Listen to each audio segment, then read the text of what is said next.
नमस्कार बच्चों, आज हम अध्ययन करेंगे अंकेक्षण के लाभ। हमारा जो टॉपिक चल रहा था कंटिन्यूशन में इंट्रोडक्शन ऑफ ऑडिट, अंकेक्षण का परिचय, उसके अंतिम चरण में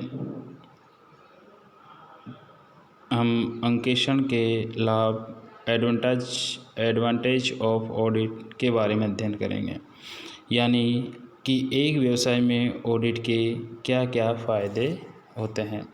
अंकेक्षण के लाभ है, उनको मैंने यहाँ पर 8 प्रकार के लाभ आपके सामने बताए हैं, जिनको मैंने पॉइंट वाइज लिखा है। अब मैं एक एक लाभ को आपको विस्तार से बताऊंगा, स्पष्ट करूंगा। पहला है अंकेक्षण का लाभ, अनुशासन कायम रखना। ऑडिट है, उससे उस व्यावसायिक संस्था में अनुशासन पनपता है। यानी अगर उस संस्था के कर्मचारियों को ये पता होगा कि हमारे द्वारा तैयार किए गए लेखा पुस्तकें हैं, जो भी बही है, जो भी अंतिम लेखा पुस्तकें हैं, जो भी विवरण पत्र है, किसी भी नाम से आप संबोधित करें, जो हमने तैयार किए गए हैं, उनकी जांच एक स्वतंत्र अंकेक्षक के द्वारा की जाएगी, तो वो गलती करने की कम से कम प्रयास करेंगे। इसलिए अंकेक्षण का सबसे पहला लाभ है अनुशासन कायम रखना।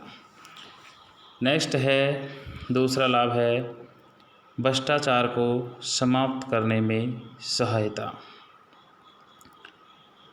कोई भी कर्मचारी है या अधिकारी है या मैनेजमेंट है, वो किसी भी प्रकार का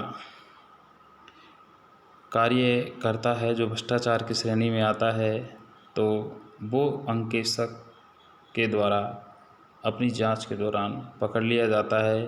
तो भ्रष्टाचार की कम संभावना होती है जब कर्मचारी, अधिकारी या प्रबंधकों को यह लगे कि हमारे द्वारा तैयार की गई जो भी लेखा पुस्तकें हैं, जो भी हमारे द्वारा किए गए जो भी लेन देन हैं, जो भी व्यवहार है व्यवसाय के, उनकी जांच अंकेक्षक के द्वारा की जाएगी।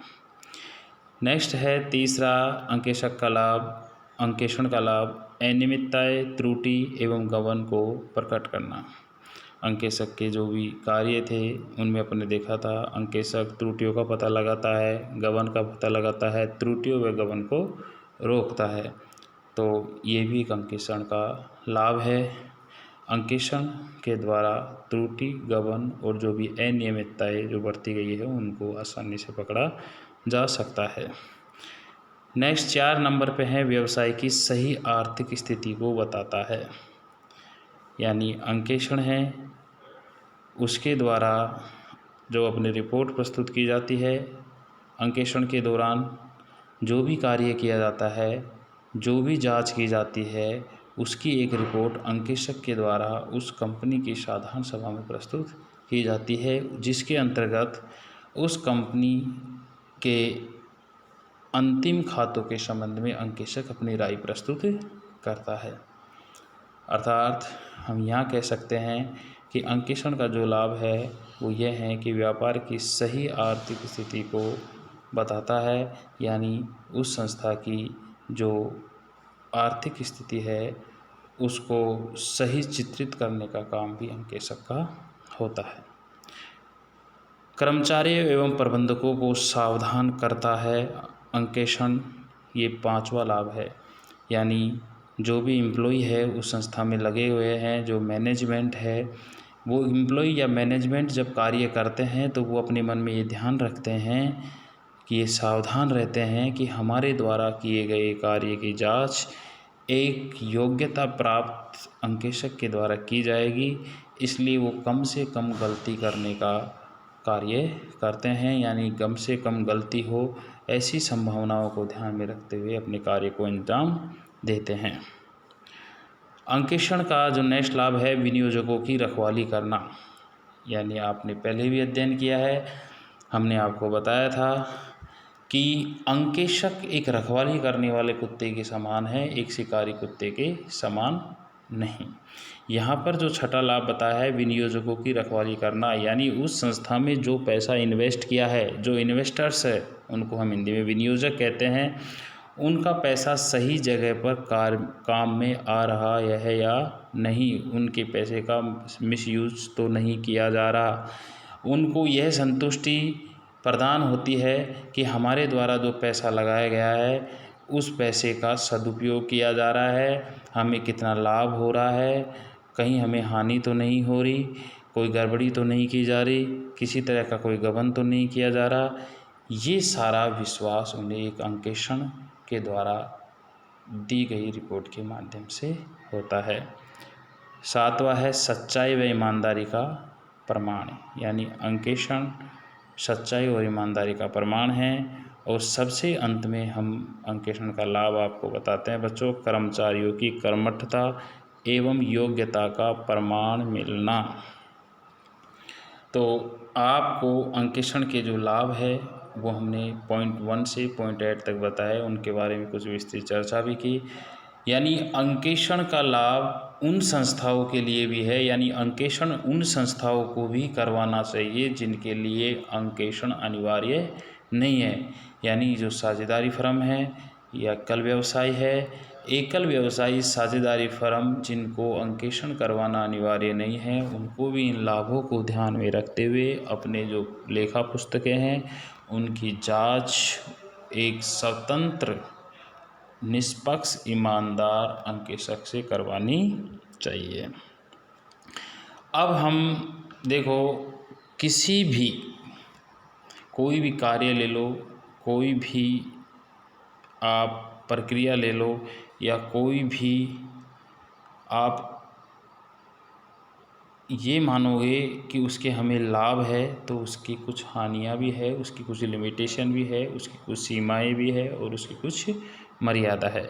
अब अंकेक्षण की सीमाएं यानी मर्यादाएं जो लिमिटेशन हैं उनको हमने 7 बार लिमिटेशन हमने बताई है। पहला है अंकेक्षण 100% शुद्धता की गारंटी नहीं है, यानी अंकेक्षण का जो कार्य किया जाता है वो एक व्यक्ति के द्वारा किया जाता है और ये मान सकते हैं कि उस व्यक्ति ने जो ऑडिट का कार्य किया वो अपनी पूरी ईमानदारी, मेहनत, कर्मठता और लगनशीलता के साथ किया है। फिर भी आप उसे ये नहीं कह सकते कि आपके द्वारा किया गया अंकेक्षण 100 रूप से सही है, क्योंकि मानव है और मानव का स्वभाव गलती करना होता है।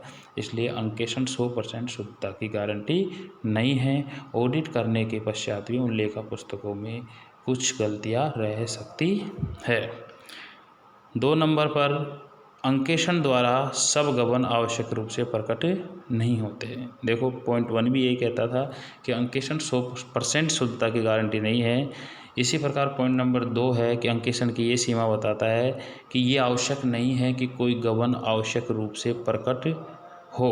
यानी गबन क्या होता है, जानबूझकर योजनाबद्ध तरीके से की गई जो गलती होती है उसे गबन कहते हैं। और सामान्य अगर उसको ज़्यादा ही सूझबूझ के साथ और उसको ज़्यादा चतुरता से अगर किया है तो वो गबन अगर अंकेक्षक नहीं पकड़ पा सकता या नहीं पकड़ पाए तो उसको लिए अंकेक्षक को उत्तरदायी नहीं ठहरा सकते। नेक्स्ट है अंकेक्षक केवल अपनी राय प्रकट करता है, यानी वो उस किसी भी के बारे में कोई प्रमाण पत्र जारी नहीं करता कि उसके द्वारा की गई जांच या उसके द्वारा दी गई रिपोर्ट के लिए वो कोई गारंटी देगा। सिर्फ वो अपनी राय प्रकट करता है अपने रिपोर्ट के माध्यम से। अंकेक्षण कर्मचारियों की पूर्ण ईमानदारी का प्रमाण नहीं है, यानी अगर आप ये मान लो कि एक अंकेक्षक ने उस संस्था का अंकेक्षण किया और ये मान लिया जाए कि उस संस्था ने कोई गलती नहीं की, तो हम ये मान ले कि उस संस्था के सभी कर्मचारी पूर्ण रूप से ईमानदार है, उन्होंने कोई गलती नहीं की है, तो ये कोई प्रमाण नहीं होता, क्योंकि वो मानव के द्वारा किया गया कार्य है। तो वो उस संस्था के कर्मचारियों की कोई ईमानदारी की गारंटी नहीं देता। 5 नंबर पे है व्यवहारों के व्यापारिक औचित्य को प्रमाणित नहीं करता, केवल व्यवहारों की वैधानिकता की जांच करता है। यानी जो भी व्यवहार किए गए हैं उनके व्यापारिक औचित्य, यानी वो व्यापार के लिए उचित है या नहीं, इसको प्रमाणित नहीं करता। वो सिर्फ व्यवहारों के वैधानिकता की जांच करता है। वैधानिकता का मतलब है कि जो भी व्यवहार लेखा पुस्तकों में लिखे गए हैं वो किसी प्रमाणक यानी उनका कोई न कोई आधार है, उसके आधार पर वो व्यवहार लिखे गए हैं, अर्थात वो व्यवहार झूठे नहीं है। ये व्यवहारों की वैधता की जांच करना है। यानी कोई भी बिल है, कोई भी वाउचर है, उनके आधार पर ही उन लेखा पुस्तकों को तैयार किया है। अब वो व्यवहार जो किए गए हैं, जो लेन देन किए गए हैं, वो व्यापार के हिसाब से औचित्य पूर्ण है या नहीं, यानी उचित है या नहीं, उस व्यापार के लिए सही है या नहीं, इसको वो अंकेशक प्रमाणित नहीं करता है।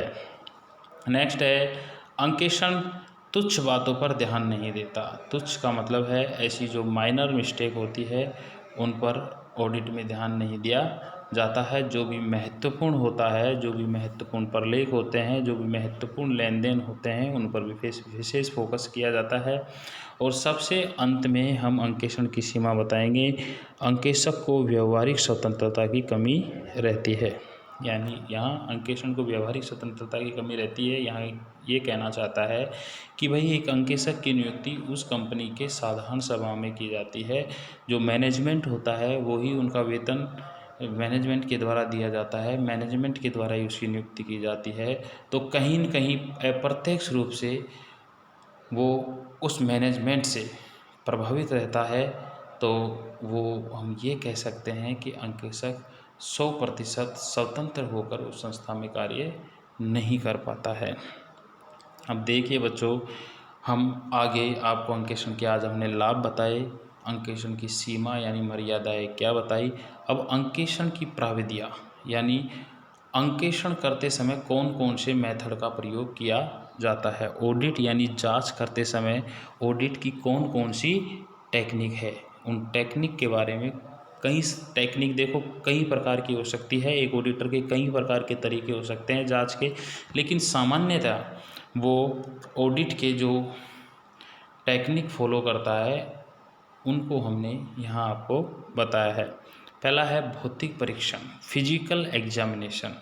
जो भी मूर्त संपत्तियाँ होती है, यानी मूर्त संपत्ति का मतलब है जो हमें दिखाई देती है, जिनको हम छू सकते हैं, उन संपत्तियों को जो उस संस्था के लेखा पुस्तकों में दिखाया गया है कि वो संस्था में विद्यमान है या नहीं, संस्था का उस पर स्वामित्व है या नहीं, उसके संबंध में अंकेशक उनका भौतिक परीक्षण करता है। यानी फिजिकल खुद आकर देखता है कि वो संस्था में मौजूद है या नहीं है। नेक्स्ट ऑडिट की टेक्निक है पुष्टिकरण यानी कन्फर्मेशन। यानी अंकेशक को जो भी लेन देन या जो भी व्यवहार वो देखता है उस संस्था के लेखा पुस्तकों में जो भी प्रविष्टियाँ की गई है उनके संबंध में अगर कोई संदेह है तो वो उसका कन्फर्मेशन कर सकता है, उसकी जानकारी किसी अन्य पक्षकार से भी कर सकता है। नेक्स्ट है ऑडिट की टेक्निक पुनर्गणना, रीकाउंटिंग। अगर अंकेशक को अंकगणितीय अशुद्धियों का अंदेशा हो रहा है कि इसमें कोई अंकगणितीय अशुद्धि हो सकती है तो वो उस हिसाब किताब की फिर रीकाउंटिंग कर सकता है, उसको वापस गणना कर सकता है। ये भी एक ऑडिट टेक्निक है।